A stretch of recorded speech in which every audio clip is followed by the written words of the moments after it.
ದಕ್ಷಿಣ ಕನ್ನಡ ಜಿಲ್ಲೆಯ ಬಹುತೇಕ ರಾಷ್ಟ್ರೀಯ ಹೆದ್ದಾರಿಗಳು ವಾಹನ ಸವಾರರಿಗೆ ಮೃತ್ಯುಕೂಪವಾಗಿ ಪರಿಣಮಿಸಿದೆ. ಮಂಗಳೂರಿನ ನಂತೂರಿನಿಂದ ಸುರತ್ಕಲ್ನವರೆಗಿನ ರಾಷ್ಟ್ರೀಯ ಹೆದ್ದಾರಿ ವರ್ಷಗಳಿಂದ ಸಮಸ್ಯೆಯ ಆಗರವಾಗಿದೆ. ರಾಷ್ಟ್ರೀಯ ಹೆದ್ದಾರಿಯ ಉದ್ದಕ್ಕೂ ಹೊಂಡ ಗುಂಡಿಗಳು ಬಿದ್ದು ಪ್ರಯಾಣಿಕರ ಪಾಲಿಗೆ ಮಾರಣಾಂತಿಕವಾಗಿ ಮಾರ್ಪಟ್ಟಿದೆ. ಮರಣ ಮೃದಂಗ ಬಾರಿಸುತ್ತಿರುವ ರಾಷ್ಟ್ರೀಯ ಹೆದ್ದಾರಿ. ಹೆದ್ದಾರಿಯಲ್ಲಿ ಬಿರುಕು, ವಾಹನ ಸವಾರರಿಗೆ ಸಂಕಟ.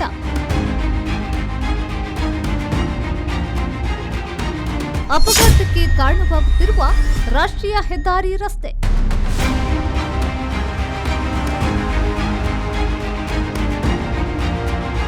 ಯಾವ ಇಲಾಖೆಯ ಬೇಜವಾಬ್ದಾರಿತನದಿಂದ ಆ ಸಾವಾಗಿದೆ ಅಂತೇಳಿ, ಮತ್ತೆ ಸಾವಾದ ನಂತರ ನಮ್ಮ ಜನಪ್ರತಿನಿಧಿಗಳು ಒಂದು 50 ರೂಪಾಯಿದು ಹೂಗುಚ್ಚ ಇಟ್ಕೊಂಡು ಮೊಸಳೆ ಕಣ್ಣೀರು ಸುರಿಸಿಕೊಂಡು ಆ ಮರಣದ ಮನೆಗೆ ಬರುವುದು ಬೇಡ. ಎಲ್ಲಿ ನೋಡಿದ್ರೂ ಹೊಂಟಗುಂಟೆ ರಸ್ತೆಗಳು, ವಾಹನ ಸವಾರರ ಪರದಾಟ, ಇವೆಲ್ಲ ದೃಶ್ಯ ಕಂಡುಬಂದಿರುವುದು ರಾಷ್ಟ್ರೀಯ ಹೆದ್ದಾರಿಯ ರಸ್ತೆಗಳಲ್ಲೇ. ಮಂಗಳೂರಿನ ನಂತೂರಿನಿಂದ ಸುರತ್ಕಲ್ವರೆಗಿನ ರಾಷ್ಟ್ರೀಯ ಹೆದ್ದಾರಿ ವರ್ಷಗಳಿಂದಲೇ ಸಮಸ್ಯೆಯ ಆಗರವಾಗಿದೆ. ಹೆದ್ದಾರಿ ಗುಂಡಿಗೆ ಬಿದ್ದು ಅದೆಷ್ಟೋ ಮಂದಿ ಅಪಘಾತಕ್ಕೀಡಾಗುತ್ತಿದ್ದಾರೆ. ಆದರೆ ರಾಷ್ಟ್ರೀಯ ಹೆದ್ದಾರಿ ಪ್ರಾಧಿಕಾರ ಮಾತ್ರ ಹೊಂಡ ಗುಂಡಿಗಳನ್ನು ಮುಚ್ಚುವ ಪ್ರಯತ್ನ ಕೂಡ ಮಾಡುತ್ತಿಲ್ಲ. ಇದರಿಂದ ವಾಹನ ಸವಾರರು ತೀವ್ರ ಸಂಕಷ್ಟಕ್ಕೆ ಒಳಗಾಗುತ್ತಿದ್ದಾರೆ. ಮಂಗಳೂರಿನ ನಂತೂರಿನಿಂದ ಸುರತ್ಕಲ್ವರೆಗಿನ ರಾಷ್ಟ್ರೀಯ ಹೆದ್ದಾರಿ ವರ್ಷಗಳಿಂದ ಸಮಸ್ಯೆಯ ಕೂಪವಾಗಿ ಬಿಟ್ಟಿದೆ. ನಾನಾ ಸಂಕಷ್ಟಗಳನ್ನ ವಾಹನ ಚಾಲಕರು, ನಾಗರಿಕರು ಅನುಭವಿಸುತ್ತಾ ಬಂದಿದ್ದಾರೆ. ಬೈಕಂಪಾಡಿ, ಸುರತ್ಕಲ್, ನಂತೂರಿನಲ್ಲಿ ರಸ್ತೆ ಮಧ್ಯೆಯೇ ಬಿರುಕು ಬಿಟ್ಟಿದೆ. ಇದರಿಂದಾಗಿ ಪ್ರತಿದಿನ ದ್ವಿಚಕ್ರ ವಾಹನ ಸವಾರರು ಆಯತಪ್ಪಿ ಆ ಹೊಂಡಕ್ಕೆ ಬಿದ್ದು ಗಾಯಗೊಂಡವರು ಅನೇಕರು. ಈ ಮಧ್ಯೆ ಕೆಲವರು ಮೃತಪಟ್ಟಿರುವ ಘಟನೆ ಕೂಡ ನಡೆದಿದೆ. ರಾಷ್ಟ್ರೀಯ ಹೆದ್ದಾರಿ ಪ್ರಾಧಿಕಾರದ ಸಮಸ್ಯೆಯಿಂದ ಹಲವಾರು ಮಂದಿ ಪ್ರಾಣವನ್ನ ಕಳೆದುಕೊಂಡಿದ್ದಾರೆ. ಆದರೆ ಪ್ರಾಧಿಕಾರ ಮಾತ್ರ ಯಾವುದೇ ಪರಿಹಾರ ವಿತರಿಸದೆ ಹಾಗೂ ಸೌಜನ್ಯಕ್ಕಾದರೂ ಭೇಟಿ ನೀಡುವ ಕೆಲಸ ಮಾಡುತ್ತಿಲ್ಲ ಎಂಬ ಆರೋಪ ಸಾರ್ವಜನಿಕ ವಲಯದಿಂದ ಕೇಳಿಬರುತ್ತಿದೆ. ಮಂಗಳೂರು ನಗರದಲ್ಲಿ ಇತ್ತೀಚೆಗೆ ನಾವು ಕೇಳ್ತಾ ಇದ್ದೇವೆ ಸ್ಮಾರ್ಟ್ ಸಿಟಿ ಅಂತೇಳಿ. ಆದರೆ ಈ ಸ್ಮಾರ್ಟ್ ಸಿಟಿಯಲ್ಲಿ ಸ್ಟೀಲಿದು ರೇಲಿಂಗ್ಸ್ ಹಾಕ್ತಾರೆ, ಫುಟ್ಪಾತಿಗೆ ಬಣ್ಣದ ಟೈಲ್ಸ್ ಹಾಕ್ತಾರೆ. ಆದರೆ ಜನರ ಜೀವ ಪ್ರಾಣ ಹೋಗುವುದಕ್ಕೆ ಯಾವುದಕ್ಕೂ ಕೂಡ ಅವರು ಮುಂಜಾಗ್ರತಾ ಕ್ರಮವನ್ನು ವಹಿಸುವುದಿಲ್ಲ.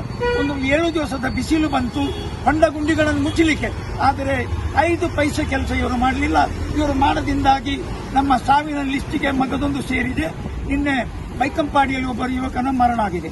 ನಾನು ಇವತ್ತು ಹೇಳ್ತಾ ಇದ್ದೇನೆ, ಯಾರು ಈ ಸರ್ಕಾರದ ಬೇಜವಾಬ್ದಾರಿಯಿಂದ ಸಾಯ್ತಾರೆ ಅವರ ಕುಟುಂಬದವರು ಕೋಟಿ ರೂಪಾಯಿಗಳಿಗೆ ಕೋರ್ಟಲ್ಲಿ ಮಾನನಷ್ಟ ಮೊಕದ್ದಮೆ ದಾಖಲು ಮಾಡಬೇಕು. ಯಾವ ಇಲಾಖೆಯ ಬೇಜವಾಬ್ದಾರಿತನದಿಂದ ಆ ಸಾವಾಗಿದೆ ಅಂತೇಳಿ, ಮತ್ತೆ ಸಾವಾದ ನಂತರ ನಮ್ಮ ಜನಪ್ರತಿನಿಧಿಗಳು ಒಂದು 50 ರೂಪಾಯಿದು ಹೂಗುಚ್ಚ ಇಟ್ಕೊಂಡು ಮೊಸಳೆ ಕಣ್ಣೀರು ಸುರಿಸಿಕೊಂಡು ಆ ಮರಣದ ಮನೆಗೆ ಬರುವುದು ಬೇಡ ಅಂತೇಳಿ ನಾನು ಇವತ್ತು ಮಾಧ್ಯಮದ ಮುಖಾಂತರ ನಾನು ವಿನಂತಿ ಮಾಡುತ್ತೇನೆ. ಇನ್ನು ದೇವರು ಯಾವುದಾದರೂ ಒಂದು ಸಂದರ್ಭಕ್ಕೆ ಬಿಸಿಲು ಒಂದು 2-3 ದಿವಸಕ್ಕೆ ಕೊಟ್ಟರೆ ಆವಾಗಾದರೂ ಈ ಮರಣ ಆದ ವಿಚಾರವನ್ನು ಅದು ಸೀರಿಯಸ್ ಆಗಿ ತಗೊಂಡು ನಮ್ಮ ಆಡಳಿತ ಆ ಹೊಂಡ ಗುಂಡಿಗಳು ಮುಚ್ಚುವ ಕೆಲಸ ಮಾಡಲಿ ಅಂತೇಳಿ ನಾನು ಮಾಧ್ಯಮದ ಮುಖಾಂತರ ಬೇಡಿಕೊಳ್ಳುತ್ತೇನೆ.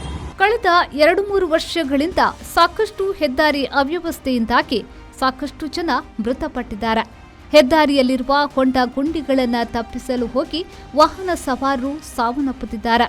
ಇನ್ನು ಸರಿಯಾಗಿ ರಸ್ತೆ ನಿರ್ವಹಣೆ ಇಲ್ಲದೆ ವಾಹನ ಸವಾರರು ತೊಂದರೆ ಪಡುವಂತಾಗಿದೆ. ರಸ್ತೆಯ ಕೆಲವೆಡೆಗಳಲ್ಲಿ ಮೃತ್ಯುಕೂಪ ತಲೆ ಎತ್ತಿದ್ರೂ ಅದನ್ನು ಮುಚ್ಚುವ ಕಾರ್ಯ ಇನ್ನೂ ಮುಂದುವರೆಸಿಲ್ಲ. ಕೆಲವೆಡೆ ಕಾಟಾಚಾರಕ್ಕೆ ತೇಪೆ ಹಚ್ಚುವ ಕೆಲಸ ಕೂಡ ನಡೆಯುತ್ತಿದೆ. ದಕ್ಷಿಣ ಕನ್ನಡ ಜಿಲ್ಲೆಯಲ್ಲಿ ಹೆದ್ದಾರಿ ಸಮಸ್ಯೆಗೆ ಹಲವಾರು ಮಂದಿ ಬಲಿಯಾಗುತ್ತಿದ್ದಾರೆ. ಕಳೆದ 2-3 ವರ್ಷಗಳಿಂದ ಹೈವೇ ಅಪಘಾತದಿಂದಲೇ ಮೃತಪಟ್ಟರೂ ಪರಿಹಾರ ಕೂಡ ಸಿಗುತ್ತಿಲ್ಲ. ಜನಸಾಮಾನ್ಯರಿಂದ ಯಥಾವತ್ತಾಗಿ ಟೋಲ್ ಸಂಗ್ರಹ ಮಾತ್ರ ಆಗುತ್ತಿದೆ. ಮೊನ್ನೆ ತಾನೇ ಬೈಕಂಪಾಡಿಯಲ್ಲಿ ಅಮಾಯಕನೊಬ್ಬ ಹೊಂಡದಿಂದಾಗಿ ಮೃತಪಟ್ಟಿರುವ ಘಟನೆ ನಡೆದಿದೆ. ಇದರ ವಿರುದ್ಧ ಡಿವೈಎಫ್ಐ ಬೀದಿಗಿಳಿದು ಹೋರಾಟ ಮಾಡಿದೆ. ಯುವಕನಿಗೆ ಪರಿಹಾರ ನೀಡುವಂತೆ ಕೂಡ ಆಗ್ರಹಿಸಿದೆ. ಈ ಪ್ರತಿಭಟನೆಯನ್ನ ಹಮ್ಮಿಕೊಳ್ಳಲಿಕ್ಕೆ ನಮಗೊಂದು ರೀತಿಯಲ್ಲಿ ಬಹಳ ನೋವಾಗ್ತದೆ. ಯಾಕೆಂದ್ರೆ ಮೊನ್ನೆ ರಾತ್ರಿ ನಡೆದಂತಹ ಈ ಹೆದ್ದಾರಿ ಏನು ಮರಣದ ಹೆದ್ದಾರಿಯಾಗಿ ಪರಿವರ್ತನೆಗೊಂಡಿರುವಂತಹ ಈ ಸುರತ್ಕಲ್ ಟು ನಂತೂರು ಹೆದ್ದಾರಿಯಲ್ಲಿ ಪಣಂಬೂರು ಭಾಗದಲ್ಲಿ ಆದಂತಹ ಒಂದು ದೊಡ್ಡ ಗುಂಡಿಯಲ್ಲಿ ತನ್ನ ದ್ವಿಚಕ್ರ ವಾಹನದ ಅಪಘಾತಕ್ಕೊಳಗಾಗಿ ಮೃತಪಟ್ಟಂತಹ ಅಶ್ರಫ್ ನಮ್ಗೆಲ್ಲರಿಗೂ ಬಹಳಷ್ಟು ಆತ್ಮೀಯರು ಪರಿಚಿತರು. ಸುರತ್ಕಲ್ ಪ್ರದೇಶದಲ್ಲಿ ಬಹುಶಃ ಅವರ ಪರಿಚಯ ಇಲ್ಲದಿರುವವರು, ಅವರ ಮುಖ ಪರಿಚಯ ಇಲ್ಲದಿರುವವರು ಬಹುಶಃ ಯಾರೂ ಇಲ್ಲ. ಅವರನ್ನ ಕಳ್ಕೊಂಡಿರುವಂತಹ ನಾವು ದುಃಖದಲ್ಲಿ ನಾವೆಲ್ಲರೂ ಇದ್ದೇವೆ. ಅಶ್ರಫ್ ಬಹಳ ಸ್ನೇಹಮಯ ವ್ಯಕ್ತಿತ್ವದ ಒಬ್ಬ ವ್ಯಕ್ತಿ. ಆರಂಭದಲ್ಲಿ ಅವರನ್ನ ನಾವು ಇಲ್ಲಿ ನೆನಪಿಸಿಕೊಳ್ಬೇಕಾಗತ್ತೆ. ಬೇರೆ ಬೇರೆ ಅವರಲ್ಲಿ ಬಹಳ ಹಾಸ್ಯ ಪ್ರಜ್ಞೆ ಇದ್ದಂತ ವ್ಯಕ್ತಿ. ಬಹಳಷ್ಟು ಯಾರೇ ಏನೇ ದುಃಖದಲ್ಲಿದ್ರು, ನೋವಲ್ಲಿದ್ರು ಕೂಡ ಅವರನ್ನ ಏನೋ ಒಂದು ತಮಾಷೆ ಮಾತಾಡಿ ನಗಿಸುವಂತ ಒಬ್ಬ ವ್ಯಕ್ತಿ. ಮತ್ತೆ ಎಲ್ಲಾ ರಾಜಕೀಯ ಪಕ್ಷಗಳಿರ್ಬೋದು, ಯಾವುದೇ ಧರ್ಮದವರಿರ್ಬೋದು, ಅವರೆಲ್ಲರ ಜೊತೆ ಕೂಡ ಯಾವುದೇ ಎಷ್ಟೇ ದೊಡ್ಡ ಸುರತ್ಕಲ್ ಭಾಗದ ನಾಯಕರಿರ್ಬೋದು, ಅವರೆಲ್ಲರನ್ನೂ ಕೂಡ ಬಹಳ ಆತ್ಮೀಯತೆಯಿಂದ, ಸಲಿಗೆಯಿಂದ ಮಾತಾಡುವಂತ ಒಂದು ವ್ಯಕ್ತಿತ್ವವನ್ನು ಹೊಂದಿದ್ರು. ಯಾಕೆ ಇಂತಹ ಸಾವುಗಳು ಸಂಭವಿಸುತ್ತದೆ? ನಮ್ಮ ಜಿಲ್ಲೆ ಒಂದು ಕಡೆಯಲ್ಲಿ ಮತೀಯ ಸಂಘರ್ಷಗಳಿಗೆ ಪ್ರತೀಕಾರದ ಕೊಡುಗೆ ಅಮಾಯಕರನ್ನ ಕಳ್ಕೊಳ್ಳುವಂತ ಒಂದು ಘಟನೆಗಳು ಸರಣಿಯಾಗಿ ವರದಿ ಆಗ್ತಾ ಇದೆ. ಅದರಿಂದ ನಾವೆಲ್ಲರೂ ಕೊಂಡ ವಿಚಲಿತರಾಗಿದ್ದೀವಿ. ಈ ರೀತಿಯ ಸಾವುಗಳು ಸಂಭವಿಸಬಾರದು. ಯಾರೇ ಮನೆಯಿಂದ ಹೋದಂತ ಯುವಕರು, ಮನೆಯಿಂದ ಹೊರಟು ಹೋದಂತ ನಾಗರಿಕರು ಸುರಕ್ಷಿತವಾಗಿ ಮನೆಗೆ ಮರಳಬೇಕು. ಅವರು ಮನೆಗೆ ಮರಳ್ತಾರೋ ಇಲ್ವೋ ಅನ್ನುವಂತ ಆತಂಕದಿಂದ ಅವರ ಕುಟುಂಬಗಳು ಇರಬಾರ್ದು ಅನ್ನುವಂಥದ್ದನ್ನು ನಾವೆಲ್ಲರೂ ಬಹಳಷ್ಟು ಮಾತಾಡ್ತಾ ಇದ್ದೀವಿ ಈ ರೀತಿಯ ಪ್ರತೀಕಾರ, ಮತೀಯ ಹಿಂಸೆಗಳ ಸಾವುಗಳ ಸಂದರ್ಭದಲ್ಲಿ.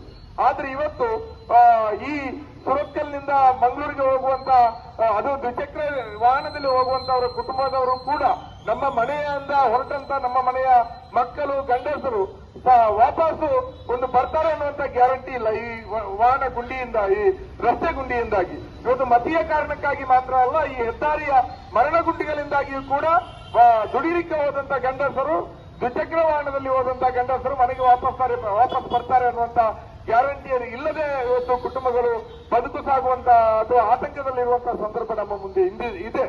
ನಾಗೇಶ್ ಕಾವೂರು, ವಿ4 ನ್ಯೂಸ್, ಮಂಗಳೂರು.